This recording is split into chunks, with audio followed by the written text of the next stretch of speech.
Bonjour à toutes et à tous, bienvenue pour cette table ronde, la dernière table ronde de notre balade, celle que nous avons commencée hier matin ici au Salon des agricultures méditerranéennes.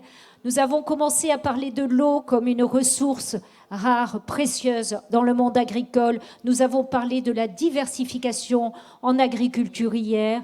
Nous avons ensuite parlé de la formation, de la transmission. Et puis ce matin, nous avons parlé de ces futurs agriculteurs qui vont s'installer aussi. Et enfin, la souveraineté alimentaire, ce qu'il y a dans notre assiette, comment vous êtes acteur de ce qu'il y a dans votre assiette, qu'est-ce qui arrive aussi dans l'assiette de vos enfants dans les cantines. On va essayer d'en parler ensemble et puis on va faire un petit quiz pour voir où en sont vos connaissances sur l'alimentation. Et puis, si vous remportez ce quiz, vous remporterez un petit cadeau. Vous allez voir, je vous en dirai plus tout à l'heure.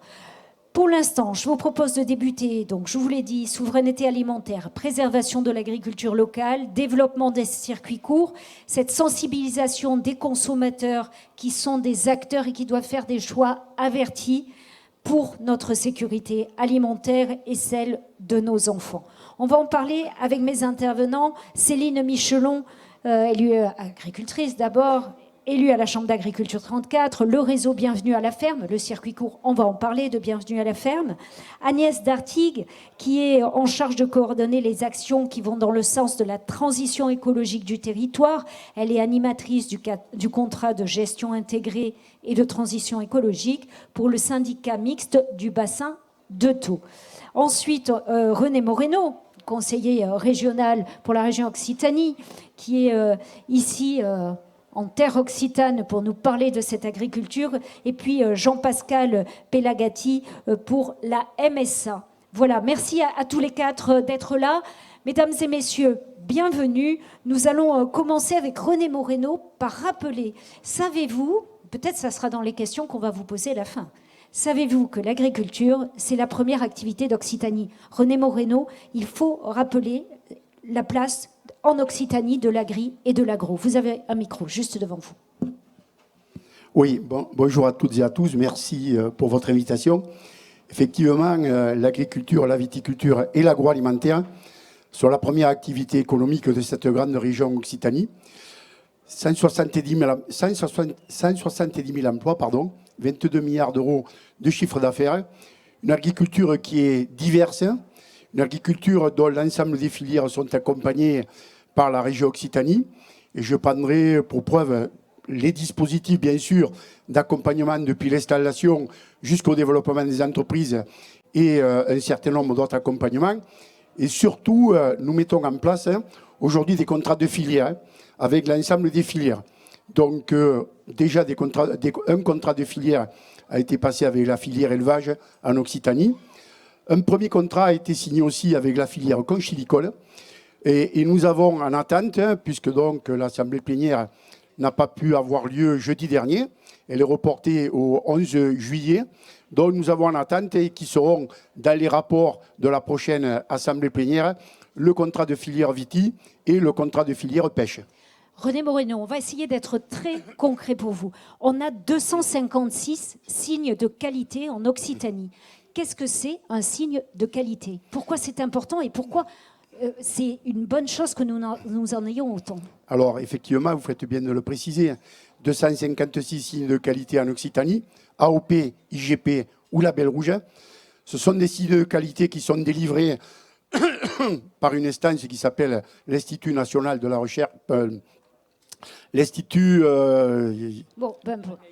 Voilà, l'Institut régional de la qualité, de la qualité, l'IRCALI, voilà, c'est ce que je cherche. Et pourtant, c'est un organisme qui est régional, désolé. Et donc, tout cela au travers de cahiers des charges, bien entendu. Et c'est pour cela, au travers d'un cahier des charges, qu'on peut revendiquer le signe IGP, AOP ou Label Rouge. Et on est pour ça la première région française et européenne à avoir autant de signes de qualité pour des produits qui sont faits ici, dans notre région. Et j'ajouterai que nous sommes la première région bio, pas de France, d'Europe, puisque mon collègue Vincent Labarthe, il y a quelques mois de cela, s'est fait remettre donc le diplôme de la région à Bruxelles, de la région donc en Occitanie, de la région en France, qui est la première région bio. Alors, vous entendez parler de souveraineté alimentaire, c'est-à-dire faire en sorte qu'on consomme les aliments que l'on produit chez nous. Avant de les consommer, il faut les produire. Et pour ça, il y a un certain nombre d'aides de la région. Et ça, vous le savez peut-être moins. Et c'est important de savoir que la région, les instances, font des choses pour qu'on ait des agriculteurs qui restent ici. Il y a une aide de la région sur la plantation de certaines cultures, par exemple. Oui, exactement. On sait que cette région Occitanie est une région souvent de monoculture dans beaucoup de territoires avec la culture de la vigne. C'est une région aussi qui est très diversifiée en termes de culture et de production. Et donc, la région Occitanie met en place un certain nombre d'aides aujourd'hui pour accompagner la plantation. Alors, on a commencé en 2017 par une aide à la plantation de la vigne pour les installer depuis moins de 5 ans. C'est vrai que quand on s'installe, on n'a pas la trésorerie nécessaire et donc la région a mis un coup de pouce avec donc une aide à l'installation, donc une aide à la plantation, pardon, sur les nouveaux installés. Les légumineuses. Les légumineuses, tout ce qui est asperges, l'arboriculture, certaines espèces aussi. Donc il y a un certain nombre d'aides qui sont données pour essayer de diversifier encore plus cette agriculture en Occitanie, mais surtout penser à l'autonomie et à la souveraineté alimentaire. C'est quand même quelque chose d'important à souligner. Et l'empreinte carbone, bien entendu, si on produit ici, on ne fait pas venir d'ailleurs. Et c'est important en termes d'empreinte carbone. Et on s'en est tous rendu compte pendant la période de Covid. On était drôlement bien contents d'avoir nos producteurs de proximité, de pouvoir aller faire nos courses et d'avoir une richesse dans la production de ce qui était fait sur notre territoire. Donc c'est dans ce sens-là que vous œuvrez avec cette aide à la plantation de certaines cultures. Il y a aussi une action pour le maintien des terres agricoles et le renouvellement des générations. On en a parlé ce matin. Il y a quand même à peu près une grande partie des agriculteurs qui vont arriver bientôt à l'âge de la retraite et il faut qu'on puisse maintenir ces terres agricoles, sinon c'est autant d'agriculture qui disparaît. C'est une bonne question que le renouvellement des générations et l'aide à l'installation. C'est une des priorités donc, de la région Occitanie, d'accompagner l'installation. Je crois que c'est quelque chose d'important. Aujourd'hui, on sait que 45% des agriculteurs vont faire valoir leur droit à la retraite dans les 10 prochaines années. Et donc, l'installation, pour nous, aujourd'hui, comme l'accès à l'eau, comme l'accès au foncier, sont des enjeux majeurs donc, pour cette agriculture.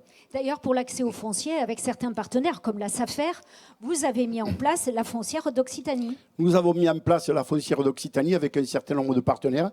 La région a mis au capital social 1 million d'euros. Des partenaires comme la SAFER, comme le secteur bancaire, comme la Chambre régionale d'agriculture, comme les vignerons coopérateurs, comme les jeunes agriculteurs sont venus à des niveaux moindres, bien sûr au capital social, mais pour être autour de la table, il s'agit avec cette foncière d'Occitanie de permettre l'accès au foncier par du portage foncier sur une période entre 4 et 9 ans. Alors on aide le portage foncier, ça veut dire qu'on les aide à emprunter pour pouvoir accéder à la terre. C'est la foncière qui achète, qui met à disposition pendant une durée de 4 ou 9 ans, selon la culture, une culture pérenne comme la vigne, ce sera plutôt 9 ans. Une culture annuelle comme le maraîchage, ce sera plutôt 4 ans. Donc, au bout de 9 ans, il y a un loyer pendant la période du portage foncier, ce qui est normal parce qu'il y a quelques frais. Et donc, au bout de 9 ans, le prix de rachat est le même que le prix initial. Il n'a pas augmenté. Il n'a pas augmenté. Donc, c'est quand même une aide conséquente. Quand je vous disais tout à l'heure que l'accès au foncier est quand même quelque chose de très cher, de très coûteux, notamment quand on s'installe. Alors, il y a autre chose, les cantines. On a tous des enfants, des neveux, des nièces, des petits-enfants, peu importe. Ce soutien aux cantines scolaires, vous avez la compétence des lycées pour la région.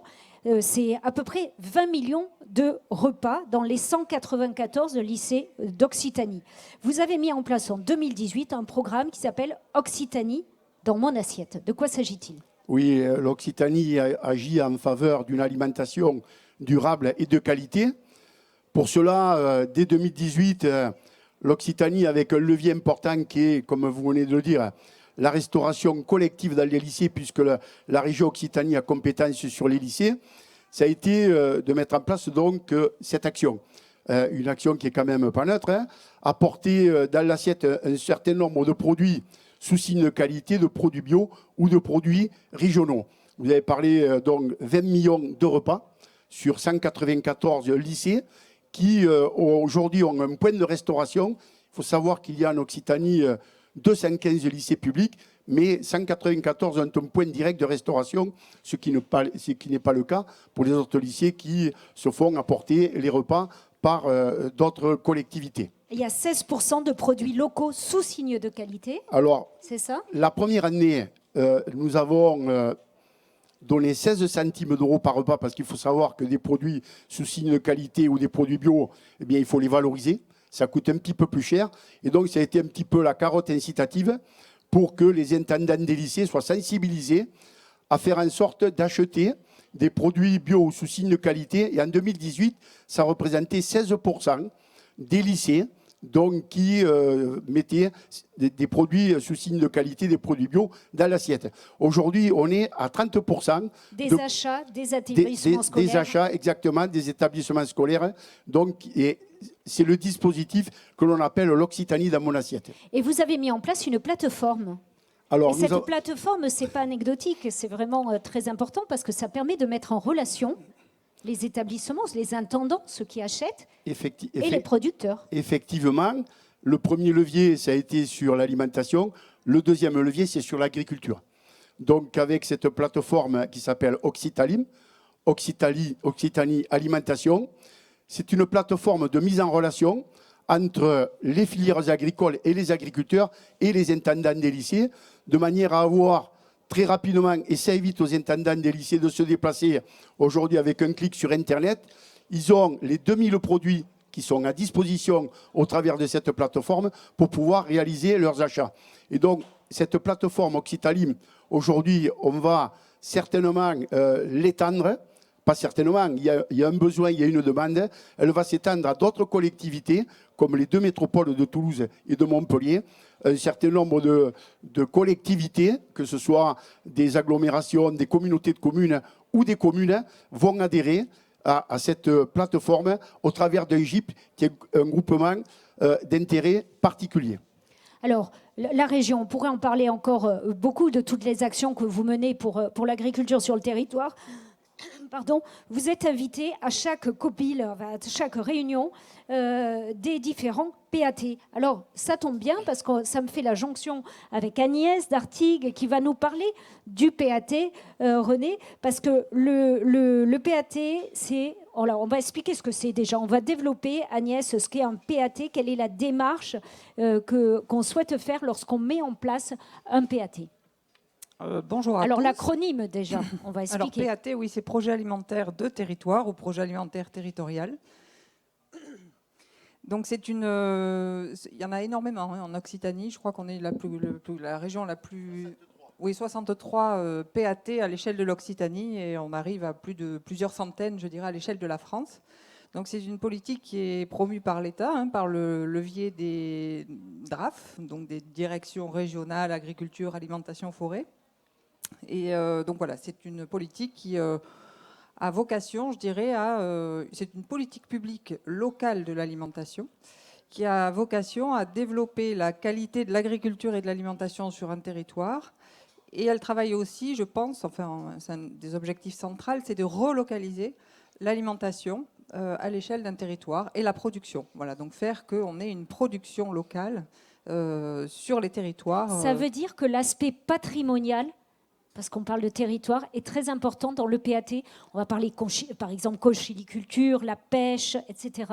Voilà, alors c'est un peu notre spécificité du PAT, donc, qui est le PAT 7 Agde de Méditerranée, à l'échelle des 2 intercommunalités, donc 7 Agglopole Méditerranée et Hérault Méditerranée. Donc il a été labellisé PAT en 2021 et a été lancé donc, sous l'égide de notre président Yves Michel et de notre vice-président Michel Garcia. Donc c'est le syndicat mixte qui porte ce PAT. On dit que c'est un PAT systémique. Ça veut dire qu'en gros, ça parle de patrimoine, comme vous venez de le dire, d'économie, d'environnement et aussi de solidarité alimentaire, donc lutter contre la précarité, donc les aspects plutôt sociaux. Donc c'est un PAT systémique, effectivement, et une de ses vocations, c'est bien de renforcer le patrimoine alimentaire local. Comment on fait ça avec un PAT? Alors, on regroupe tous les acteurs de la filière? voilà, alors peut-être une petite spécificité aussi que j'ai oublié de dire sur notre PAT, il est systémique et aussi il renforce le lien entre la terre et la mer, parce qu'on parle d'agriculteurs de la terre, mais il y a aussi les agriculteurs de la mer. Donc on essaie de créer ce lien à travers effectivement une politique de l'alimentation qui va essayer de les assembler. Et donc j'en viens effectivement à cette question de comment on peut faire pour que ça devienne une vraie politique locale. C'est effectivement de mettre en réseau tous les acteurs. Donc c'est une politique transversale, multipartenariale. Donc par exemple, on va travailler avec les producteurs pour comprendre leurs besoins, leur apporter des solutions pour les accompagner notamment dans les pratiques agroécologiques ou dans leurs besoins de diversification sur les productions ou les activités. Donc on va développer des moyens pour cela. On travaille aussi avec, par exemple, la restauration collective, on en a parlé tout à l'heure, donc les cantines. On va travailler avec les associations, on va travailler avec les communes qui souhaitent que dans les écoles ou dans les services enfance-jeunesse, il y ait la promotion de cette alimentation locale et de qualité. Voilà, donc c'est un peu tous les acteurs, les restaurateurs aussi, comment créer du lien entre les producteurs et les restaurateurs pour qu'on retrouve nos produits locaux dans les assiettes de la restauration hors domicile. Alors, ok, je vois bien, mais comment concrètement on met en place cela sur le territoire? Comment est-ce que vous avez fait dans un fort contexte environnemental avec ce changement climatique qui est assez prégnant en termes de politique publique de l'alimentation? Avant ça, il n'y avait pas grand-chose en fait.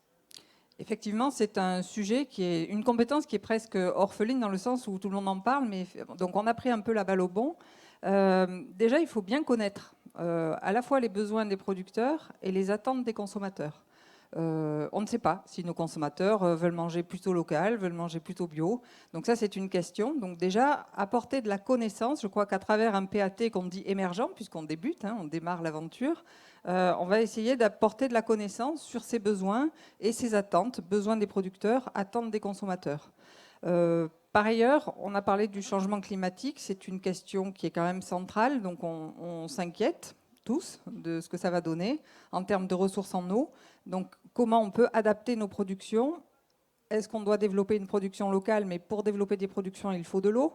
Donc il faut s'interroger sur la disponibilité des ressources en eau. Je crois qu'il y a eu une conférence qui a eu lieu hier sur le sujet. Donc cette question de la ressource en eau, elle est très fondamentale. Et c'est la raison pour laquelle dans le PAT de cette acte de Méditerranée, on a souhaité intégrer ce volet environnemental qui a une place très importante. Et puis il y a la sensibilisation, je suppose, aussi de la population.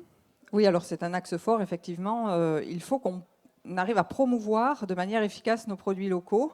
Donc si on va vers la population, c'est par exemple organiser des événements comme aujourd'hui. C'est un événement qui permet de promouvoir notre alimentation locale. Donc c'est déjà un levier très important, ces événements. Et travailler, comme je l'ai dit, avec les communes, par exemple, à travers les SEJ, avec les CCAS, les centres communaux d'action sociale aussi. Donc travailler avec tous ces acteurs pour qu'on parle d'alimentation et surtout qu'on travaille à manger local et manger mieux. Voilà, donc comment on accompagne les citoyens, les populations. N'oublions pas que le PAT, c'est aussi une politique qui est au service des citoyens.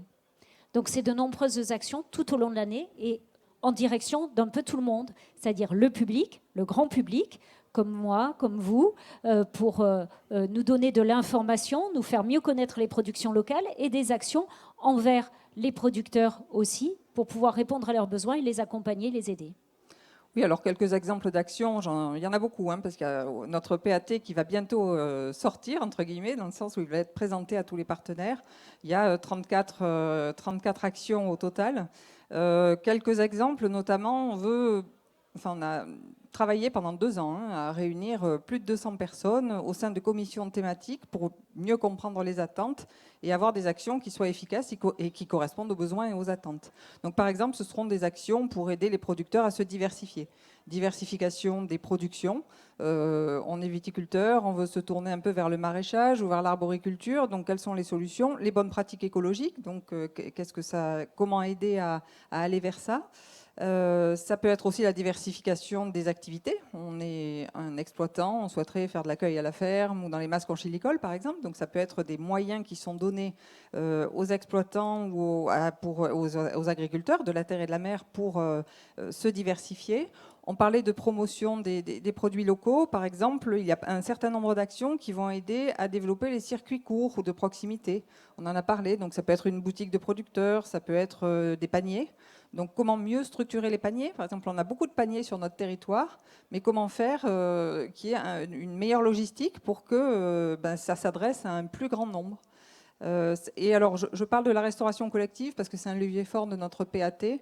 On a parlé de l'importance de l'alimentation de qualité et accessible à tous les publics, et notamment les plus jeunes. Et c'est vrai que la restauration collective, donc on a mené une étude importante pour mettre en réseau les producteurs avec la restauration collective et faire que dans nos cantines, qu'elles soient dans les écoles, les collèges ou les lycées, il y ait de plus en plus de produits locaux et qui viennent de chez nous. Alors on le voit, il y a beaucoup d'actions qui sont entreprises. Jean-Pascal Pelagati, pardon, vous êtes à la MSA, vous êtes vigneron à Béziers, sur une cave particulière. Vous êtes élu au conseil d'administration de la MSA Languedoc. La MSA, elle encaisse les cotisations sociales des ressortissants. Mais derrière, c'est plus qu'un système social qui a été mis en place. D'où l'importance, c'est pour ça qu'on a souhaité que vous soyez présent sur cette table ronde où on parle d'alimentation et de santé, puisqu'il s'agit de manger local et sain. Oui, donc bonjour à toutes et à tous. Effectivement, la MSA est trop souvent vue comme collecteur de cotisations sociales, ce qui est le cas, mais ce n'est pas que ça. Oui, on encaisse des cotisations patronales, salariales, sociales, et voilà. Mais après, c'est beaucoup de choses. C'est évidemment l'aspect social, famille, santé, retraite, mais aussi un gros pôle prévention des risques au travail pour les employeurs, pour nos salariés, et évidemment toute l'action sanitaire et sociale qui est plus particulièrement, dont on va plus particulièrement parler aujourd'hui, tout ce qui est évidemment problématique de l'alimentation. Alors justement, on va donner des exemples des actions que vous avez menées et mises en place. On va donner quelques exemples concrets. Par exemple, la lutte contre le gaspillage. Oui, alors c'est une action que nous avons menée en octobre dernier. Nous avons fait, alors c'était au niveau national, mais nous en Languedoc, MSA de Languedoc, dans l'Hérault, on a repris ça. Donc c'était une semaine et chaque jour il y avait une action. Et une de ces actions-là était sur le gaspillage alimentaire. Alors c'est vrai que la MSA, c'est l'organisme social des agriculteurs, donc on agit sur ce qui est problématique de précarité, de souveraineté alimentaire, mais aussi de santé. Donc là, c'était vraiment l'aspect gaspillage, alors plus en direction des jeunes. Non, alors le gaspillage, c'était en direction des familles. D'accord. Non, les jeunes, c'était ça plus tard. C'était tout ce qui est un petit peu éducation et sensibilisation. Là, c'était plus par rapport aux familles, aux ménagères un petit peu en situation de difficulté ou précarité. C'était vraiment leur montrer qu'en fait, on peut récupérer des produits, on peut, avec tous les restes qu'on a dans nos frigos, au lieu des fois, malheureusement, de jeter et de gaspiller, on peut faire des repas qui coûtent peu cher et qui sont sains, plutôt que d'ouvrir des boîtes et qui des fois on ne sait pas trop ce qu'il y a dedans. Voilà, donc c'est vraiment consommer local. Il y a une époque où ça se transmettait de cuisiner avec les restes de génération en génération, parce qu'on voyait les grands-parents, les parents cuisiner à la maison. Oh non, mais je ne te regarde pas tout en particulier, n'est-ce pas René? Et puis alors aujourd'hui... Non, aujourd'hui, c'est vrai que ça se transmet moins et que parfois les jeunes ménages savent moins qu'on peut effectivement cuisiner les restes et que ça nécessite une transmission de l'information, ça, et de l'explication. Il y a une autre action, c'est une action là qui est plus peut-être, je crois, en direction des jeunes. C'est la semaine de l'alimentation que vous avez organisée, je crois, en octobre dernier. Oui, c'est ça. C'est vrai que dans nos vies, chacun, on vit à 300 à l'heure, on est à la course et on ne prend pas des fois le temps de réfléchir, de bien cuisiner, de bien préparer nos repas. Donc, et ce qu'on s'est aperçu, c'est vrai que, alors tout le monde le sait, mais On pense que c'est à partir des jeunes, de nos enfants, qu'il faut vraiment commencer à sensibiliser, à communiquer. Donc là, cette semaine, c'était tout plus... Enfin, on a commencé par les maternelles. Alors sur les maternelles, c'était vraiment voilà, les goûts, les odeurs, les couleurs des fruits et des légumes. Ensuite, le primaire. Donc le primaire, c'était plutôt la saisonnalité des produits, apprendre à consommer des fruits et des légumes de saison. Et ensuite, on a fini par un lycée, le lycée agricole à Bonneterre. Et là, c'était vraiment une journée complète. Donc le matin, ils avaient un budget, ils sont allés faire le marché où il y avait des producteurs. Ils ont acheté des fruits, des légumes, de la viande, voilà, avec des budgets restreints, mais ils ont vu qu'ils pouvaient acheter des choses pas trop chères. Et ensuite, c'est eux qui ont cuisiné eux-mêmes avec un chef cuisinier qui leur a montré que finalement, avec des bons produits, achetés pas trop chers, on pouvait faire des plats bons au goût, gustativement, mais aussi bons pour la santé. Il y a une nouvelle action, 17 juin, bientôt. Qu'est-ce qui va se passer? Oui. Alors là, c'est une action qu'on mène. Alors, la MSA est aussi impliquée, mais c'est aussi une action qui est menée par tout ce qui est syndicalisme majoritaire, Jeune Agriculture, FDSEA, de l'Hérault, le syndicat LUMI des restaurateurs, la Chambre d'agriculture évidemment, et la MSA est partie prenante. C'est vraiment une action, alors après avoir fait les ménagères, éduquer les enfants, là c'est vraiment les restaurateurs. Donc inciter les restaurateurs à cuisiner français. C'est-à-dire que, voilà, au lieu d'aller dans les supermarchés ou d'acheter des produits qui viennent d'ailleurs, mais montrer que là, c'est un partenariat avec notamment Métro, qui fournit les consommateurs. Métro joue quand même pas mal le jeu. Il y a beaucoup de produits, légumes, des huîtres, de la viande française, du fromage. Donc, c'est inciter les restaurateurs à être là, discuter avec eux et à cuisiner français, tout simplement. Merci beaucoup. Je vous rappelle que dans quelques minutes, on va faire un quiz pour savoir où en sont vos connaissances sur l'alimentation. On verra le nombre de bonnes réponses qu'il y a et votre niveau de connaissance de cette alimentation. On a fait le lien. Elle n'a pas encore pris la parole. Céline Michelon, pour la Chambre d'Agri, vous êtes vous-même agricultrice. Comment ça se porte, les circuits courts dans notre département? Je rappelle que la Chambre d'Agriculture aussi est à l'origine de la création du label Bienvenue à la ferme. On rappellera ce que signifie ce label, mais on va le faire après. Comment se portent déjà ces circuits courts? Ça se porte très bien. Vous l'avez rappelé, en plus... Je suis quand même vraiment content d'être là. D'abord parce que c'est dans Villeveyrac, c'est mon village. Je suis agricultrice ici. Et puis, vous l'avez dit tout à l'heure, c'est la dernière table ronde du cycle pour cette année. Et je trouve que conclure toutes les tables rondes agricoles qu'il y a eu sur le thème premier de notre activité, qui est de dire, en fait, on est là pour nous nourrir. Vous nourrir, nous nourrir, je trouve que c'est quand même, ça passe en dernier et pourtant c'est le plus important, quoi. On est agriculteur parce qu'en fait on se nourrit avec ce qu'on produit. On ne produit pas des voitures, des machines, des fusées. On produit ce dont on a besoin tous les jours, c'est de l'alimentation. Donc ici sur Villeveyrac et dans l'Hérault, les circuits courts, ça fonctionne très bien parce qu'on l'a rappelé tout à l'heure, dans la région, dans l'Hérault, ici sur la commune, on a une alimentation, une agriculture qui est extrêmement variée, qui est toujours très présente. On a eu des pionniers, des gens qui sont à la pointe de se dire je produis un aliment et il faut qu'il aille dans l'assiette des consommateurs autour de moi. Je le dis parce qu'en fait, pendant que mes collègues parlaient, je regardais dans la salle, je vois qu'il y a des pionniers dans la salle, de gens qui se sont dit, ma foi, moi je produis des fruits et des légumes, je vais juste les vendre directement à mon consommateur qui le cuisine directement, quoi. Des produits qui sont super mûrs, super bons, du terroir, et c'est ça qu'on fait, nous, agriculteurs. Et on voit le plaisir plaisir qu'ont les gens aujourd'hui. Cette première tout. édition du Salon Voilà. des agricultures méditerranéennes. Vous êtes très nombreux à être venus, à faire le tour des stands, à discuter avec les producteurs, Oui. à ceux qui font du vin, de la grenade, de l'huile d'olive, à demander des explications, à discuter, à prendre le temps et le plaisir qu'ont aussi Et retrouver les le goût des producteurs. produits. Certains, j'en vois beaucoup qui partent avec, bien sûr, des huîtres, du vin, etc. Des fruits mûrs. Il faut les manger dans les 2 jours. Mais pourquoi? Parce qu'ils sont bons.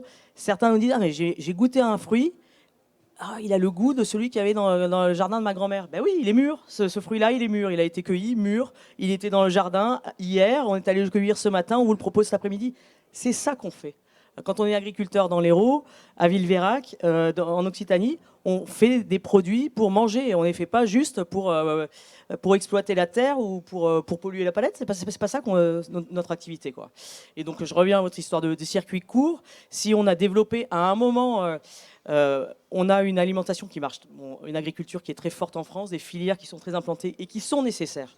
Je veux dire, il ne faut pas penser qu'on pourra tous aller acheter notre fruit, notre pomme et notre bout de steak au coin du champ.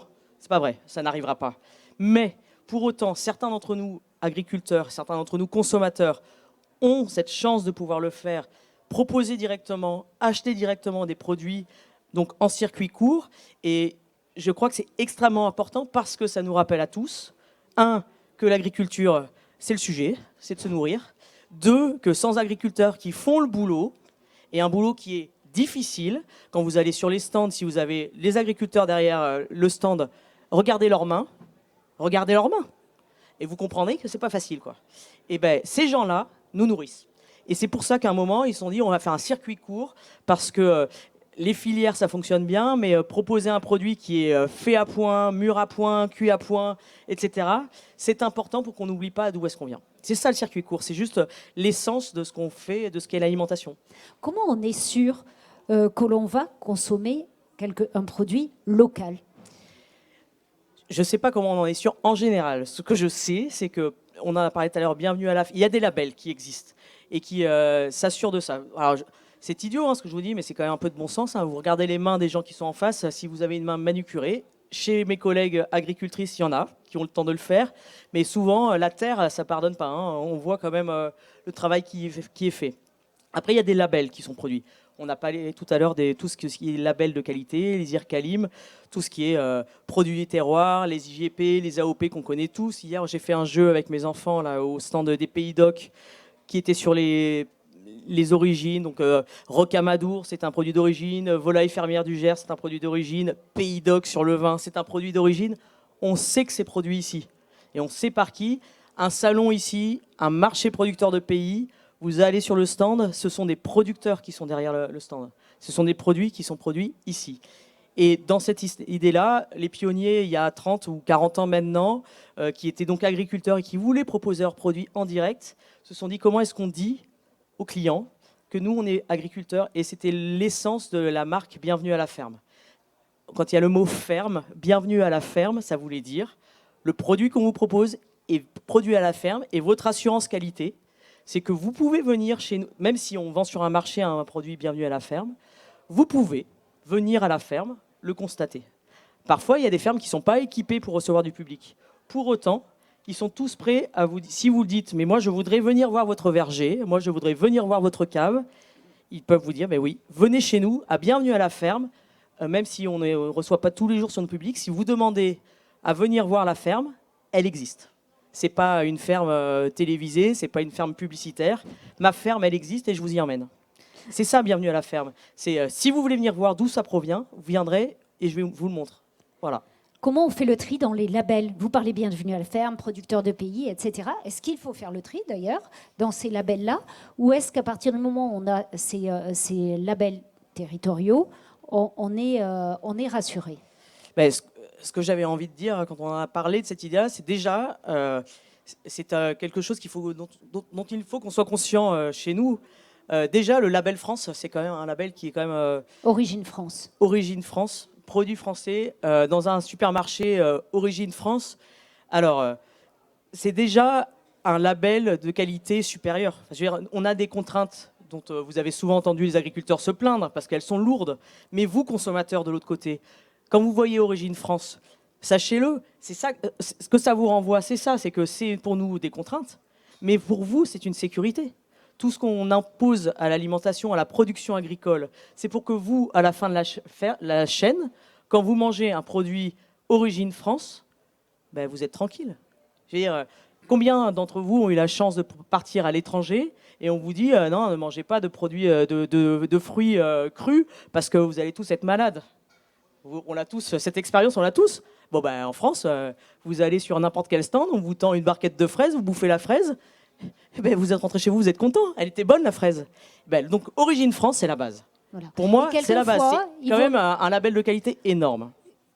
Oui. Alors, quelquefois, il vaut mieux se dire, il n'y a pas d'Origine France. Il y a une origine qui est de nos voisins de l'autre côté des Pyrénées. On va attendre, et peut-être qu'ailleurs, on va trouver une Origine France, parce que c'est quand même un petit peu dommage. Les règles ne sont pas les mêmes, vous l'avez dit. Les pesticides dans les produits ne sont pas les mêmes non plus. Et sur les fruits et légumes, c'est drôlement important. Là, on est sur ce plateau pour parler un peu de circuits courts, des alimentations de qualité. Faisant cela, je ne vous dis pas qu'il ne faut pas que chacun ne fait pas comme il peut. L'important, c'est que tout le monde puisse manger à sa faim. Mais là, on discute de savoir s'il faut manger local, qualité, s'alimenter bien et soutenir nos agriculteurs. Voilà, c'est tout ce que je dis. Maintenant, à la fois, on mange tous à notre faim et c'est quand même une qualité. Et puis pour terminer, juste sur le local, on a parlé des signes de qualité, de bienvenue à la ferme, de ceux ici sur Villeveyrac, on est dans un produit terroir. Même sur Montpellier, il y a des marchés avec des revendeurs, avec des producteurs qui sont présents. Intéressez-vous à ce que vous mangez. C'est votre premier acte. Pour vous, je ne parle même pas d'acte politique ou d'acte d'engagement. Pour votre alimentation, votre quotidien, posez-vous la question, ce que j'achète, d'où ça vient et qu'est-ce que je veux faire en achetant ce produit. D'où l'importance effectivement de s'interroger sur ces marchés de producteurs, d'y aller. Il y a eu, ça a été ici à Villeveyrac, je crois. Marché producteur de pays. Alors, moi je suis hyper ému. On est sur Villeveyrac, on termine les tables rondes. Il y a Michel Garcia qui est à l'origine de ce salon de l'agriculture. Et ben c'est lui qui est à l'origine des marchés producteurs de pays. Les marchés producteurs de pays, ce sont des marchés de plein vent. Dans l'Hérault, c'est souvent des marchés qui ont lieu le soir où on peut manger. Et c'est des marchés sur lesquels, derrière les étals, ce sont des producteurs. Ici à Villeveyrac, ça fait 14 ans qu'on en a un, qui a lieu tous les lundis soirs en été. Et les gens sont ravis. C'est ce que vous avez aujourd'hui, tous les soirs l'été. Donc ça a lieu à Villeveyrac depuis 14 ans, à Sérignan depuis 13 ans. Et dans l'Hérault, il y a 200 dates de marché. Derrière les étals, ce sont des producteurs qui vous proposent leurs produits, qui les transforment, qui vous les donnent à manger. Il fait beau, les cigales chantent, vous mangez votre produit. Ma foi, il y a des soirées plus désagréables. Voilà, donc Michel Garcia et Sophie Noguès à l'origine de ce marché des producteurs ici à Villeveyrac il y a 14 ans. Vous vouliez réagir, Oui, moi je voudrais réagir à votre question, à Céline, en disant mais comment le consommateur connaît la provenance de ce qu'il achète et de ce qu'il va consommer. Céline a parlé du label France, mais moi je voudrais parler de la marque Sud de France. On a 256 signes de qualité. On l'a dit tout à l'heure, mais on a une marque collective aujourd'hui qui vient rassembler l'ensemble de ces signes de qualité, qui est la marque Sud de France. Sud de France, l'Occitanie, puisque c'était une marque à l'origine qui a été créée quand Georges Frêche était président de la région Occitanie, et qui, dans le cadre de la réunion des deux entités, Languedoc-Roussillon et Midi-Py, donc qui fait la région Occitanie, on l'a rebaptisé Sud de France, l'Occitanie. Et lorsque vous achetez un produit estampillé avec la marque Sud de France l'Occitanie, c'est un produit qui a été produit en Occitanie, qui a été transformé en Occitanie.